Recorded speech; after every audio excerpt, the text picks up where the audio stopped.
경제뉴스의 달인 알파균의 경제뉴스 시작해 볼게요. 한물 간 규제의 역내 불균형 심해지는 수도권. 왜 일산의 집값이 좀 떨어졌을까요? 이런 현상의 배경엔 인구 및 기업의 수도권 집중을 막기 위해 만들어진 수도권 정비 계획법이 있는데요.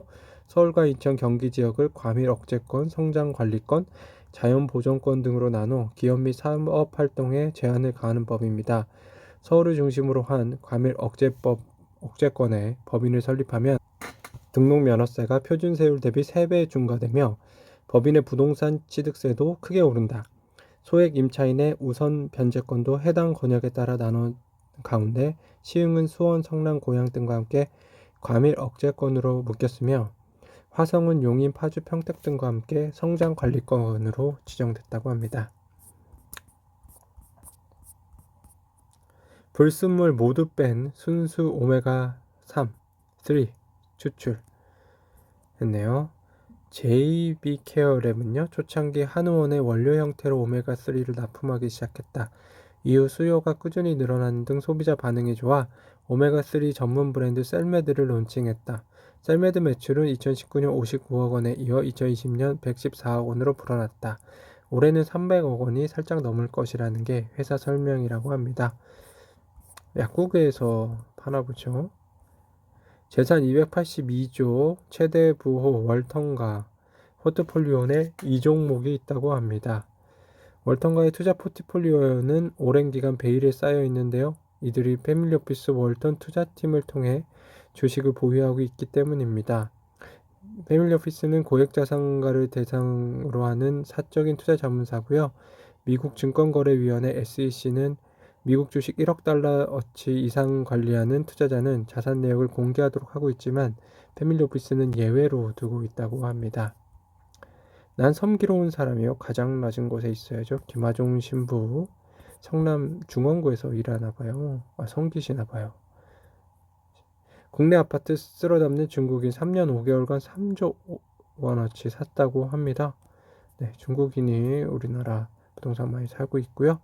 109조로 불어난 해외 투자 배당 과세 체계 체크하세요라고 하네요. 네, 과세 체계 역시 투자자들의 혼돈을 유발할 수 있는데요. 특히 주된 투자처인 미국은 예상보다 높은 세율을 적용받을 가능성이 높습니다.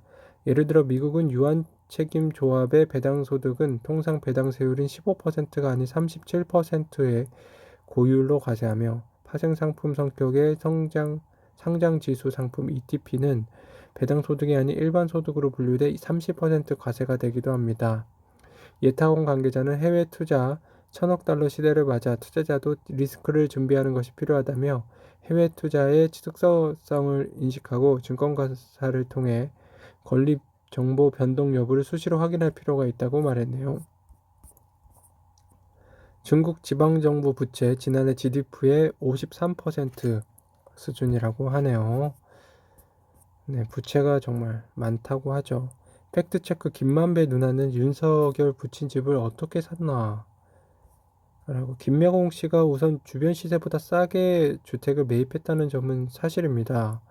서울경제가 부동산 실거래가 정보 플랫폼 밸류앱을 통해 주변 단독주택 거래 사례를 살펴본 결과 윤 명예교수의 주택에서 90m 떨어진 주택은 2018년 3월 3.3제곱미터당 2286만원, 110제곱미터 떨어져 있는 주택은 2019년 12월 3.3제곱미터당 2383만원에 거래됐어요. 윤 명예교수의 주택은 314.4제곱미터로 19억 원에 팔려 3.3제곱미터당 1998만원이었습니다. 이에 열린공각TV 측은 윤 명예교수가 김명옥 씨와 직거래했을 가능성을 추정하며 윤 후보가 김명옥 씨의 동생인 김만배 씨와 개인적 친분이 있음을 시사했는데요. 하지만 윤 후보 측은 이날 곧바로 부친해진 매매계약서와 중개수수료 영수증을 공개했고 캠프 측이 공개한 현금 영수증에 따르면 계약서상 부동산 중개수수료는 매매대금 19억 원의 0.9%에 부가세를 더한 1,881만 원이었고 최종 지분금은 1254만 원이었습니다. 캠프 측은 직접 매매했다면 부동산 중개 수수료를 부담할 이유가 없다며 매매 계약서에 기재된 중개 수수료를 깎아서 지급했기 때문에 계약서상 중개 수수료보다 낮은 중개 수수료를 지급했다고 설명했습니다.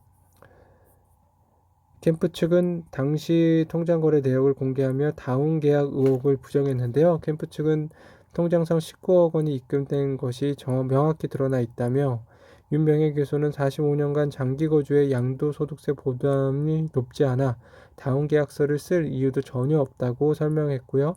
캠프 측은 김만배 씨와의 친분 의혹에 대해서도 최근 10년 이상 사석에서 본 적이 없다면서 뇌물 운운한 것에 대해 민형사상 강력한 법적 조치를 취하겠다고 선을 그었습니다. 잉여금만 1540억, 돈 주체 안 되는 화천대유 돈잔치 시작입니다. 정말 많은 인사들이 여기에 있죠. 대장동 개발 타당성 조사 용역 친여 인사가 맡아 3주 만에 처리했다는 소식이 있었고요. 법을 처음 배우고 느낀 배신감이라는 기사가 있었습니다. 법을 정말 배우는 게 필요하다는 내용인 것 같습니다. 네. 대장동 사태와 SPC 특수목적법인이라는 얘기고요. 특수목적회사는 이제 SPC라고 해서 어떤 한 가지 목적을 위해서 세워진 회사, 뭐 그렇게 봐야 되나요? 네.